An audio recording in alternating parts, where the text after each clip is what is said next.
Good morning, or depending on when you're watching this, good afternoon, good evening, or good night. My name's Ross, and I was always told how to voice the radio.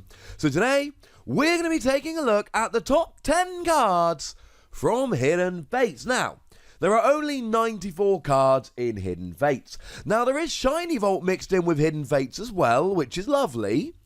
But it's a bunch of reprints of cards, most of which have rotated out, so we're not counting those. We are counting new cards from Hidden Fates. And I'll be honest with you, ladies and gentlemen, there's not that many to choose from, but we've still done a top 10 list, and some of these can still be pretty gosh darn good. So in at number 10, we've got ARBOK. ARBOK is a lovely little hand disruption card. It's got the ability Last Pattern. If this Pokemon is knocked out by damage from an opponent's attack, discard 2 random cards from your opponent's hand. Now, there is a little bit more hand disruption in this set, and we will get up to that in a little bit. For the time being, it's fine. It's not particularly great. And to be fair, the attack is, 130 if Jessie and James is in your discard pile is fine, but you're still 10 damage short of getting a Mew to a Mew, the energy cost is awkward, and you've only got 120 HP. Not saying it's a bad card, by any stretch of the imagination. I'm saying that it's not always a kind of card that would make it onto a top 10.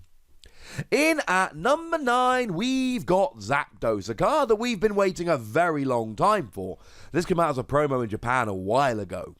What we really like here, 2 colorless energy, flip 4 coins. For each head, search your deck for a lightning energy card and attach it to one of your Pokemon GX or EX. Now, if you're playing a deck with stuff like Raichu and Alolan Raichu or Pikachu and Zekrom, this could be a really nice way to go about doing things, but you need to get the 2 energy on there. You can use stuff like Tapu Koko to get 1 energy on and then just attach the second, but now we're in a weird situation where you're expecting to hit 2 heads, and if you only hit 2 heads, you might have all put the 2 energy onto the GX in the first place. But if you can hit 3 or 4 heads or have this out for a couple of turns, this is going to give really good energy acceleration. So it comes in at number 9. In at number 8, Brock's Training. You attach an energy card from your hand to one of your Geodude, Graveler, Golem, Onix GX, Cubone, Rhyhorn, Rhydon, or Sudowoodo.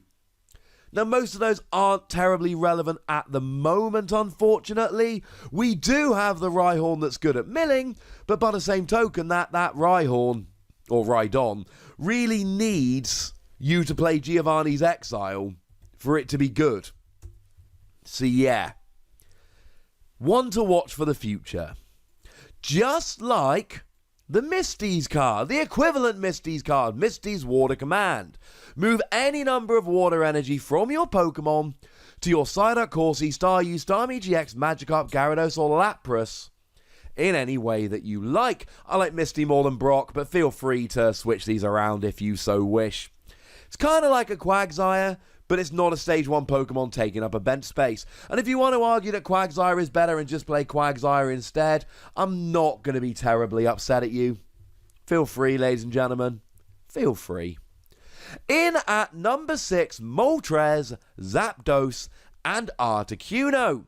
Now, I might be being a bit mean and dropping this a little bit, because honestly, it's been coming out as a promo as well, but it's a Tag Team GX. It's just not a particularly good one. And it's just because it's super awkward to actually use. What you have to do is get on a lightning energy and a water and a fire and one other, and you do 210 and that's quite good. Or for the same cost, you shuffle it and all cards attached to it into your deck as a GX attack and do 110 to 3 of your opponent's Pokemon. Some enterprising people over in Japan have got this working. What you essentially do is use Pheromosa and Buzzwole, B-string onto that, and then tag switch over to this. But you could do that to get energy on any Tag Team GX, and I would venture that most of them are better than this. In at number 5, STARMUE-GX, although you can't really look at STARMUE-GX without looking at MISTY'S Cerulean City Gym. STARMUE-GX, 1 water energy, 40 damage, and you attach 2 water from your discard pile to one of your Pokemon. It's really nice in terms of energy acceleration. Now, the free energy 100 is underwhelming. You can use triple acceleration energy to pay it in one go, but you won't get a one-hit KO on a Charizard and Reshiram, which is slightly upsetting. And then the GX attack is quite nice, but it's another one of these you need to pile water energy on. 40 damage plus 40 for each water energy attached to this Pokemon. Free water energy on and you will get a one-hit KO on Reshiram and Charizard, but that's asking quite a lot. But we combine it with Misty's Cerulean City Gym, and the attacks of STARMUE-GX do 40 more to the opponent's active. Well, now let's go back to the first attack. For a single energy, you're doing 80 damage and accelerating 2 energy. I can totally get on board with that, ladies and gentlemen. That's a bit better. In at number 4, Jolteon. Jolteon's got a lovely ability, Electromagnetic Wall.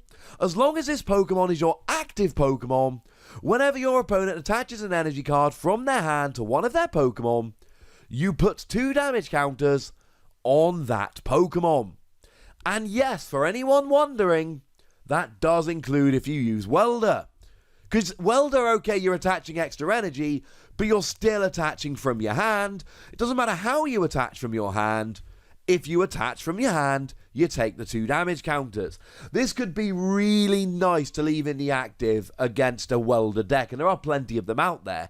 And it's even got free retreat to get out of trouble when you're done. No, I don't particularly like the attack, but I don't think I particularly need to. I like the fact that you've got a brilliant ability, which is going to do an awful lot of good. In at number 3, Onix GX, and of course you can't really look at that without looking at Brock's Pewter City Gym. Onix for 1 fighting energy, 30 damage, flip a coin. If heads, your opponent's active Pokemon is now paralyzed. And we no longer have anything like Victini to try and increase our chance of hitting heads. But we do have Diancie Prism Star to do an extra 20 damage. We do have Martial Arts Dojo to do an extra 10 damage, or an extra 40 if you're behind on prizes. Yeah, there's a lot to like about this. Then we add in Brock's Pewter City Gym, and Onix GX takes 40 less damage from attacks. And we have a look and go, oh, hang on a second.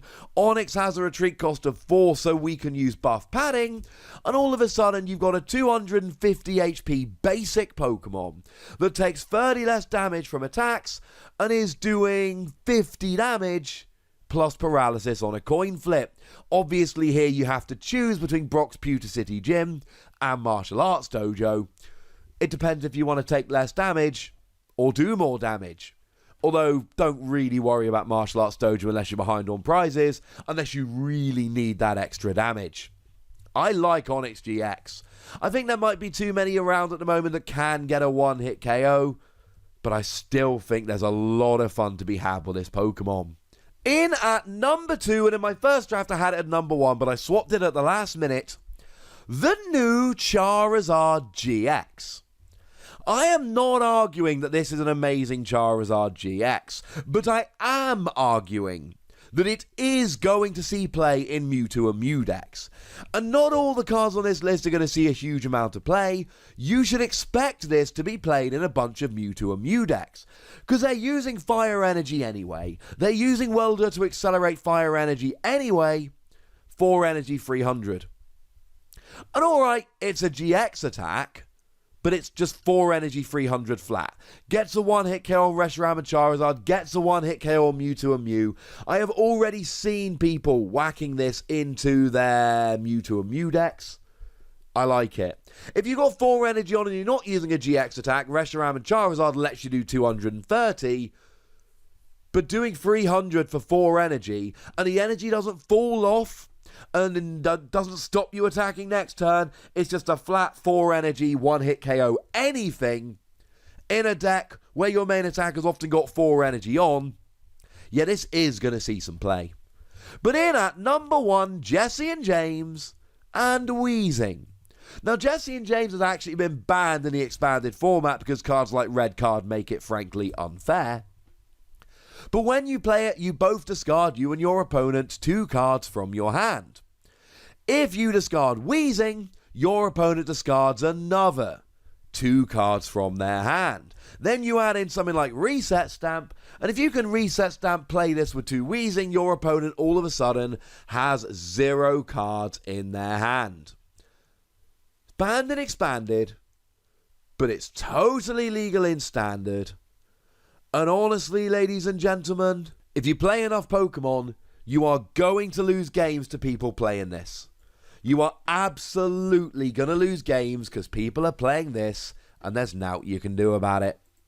So there we go, ladies and gentlemen. That is my top 10 cards from Hidden Fates. I would be very excited, interested to know what your top 10 cards from Hidden Fates are. So let me know in the comment section. Go nuts. Be nice.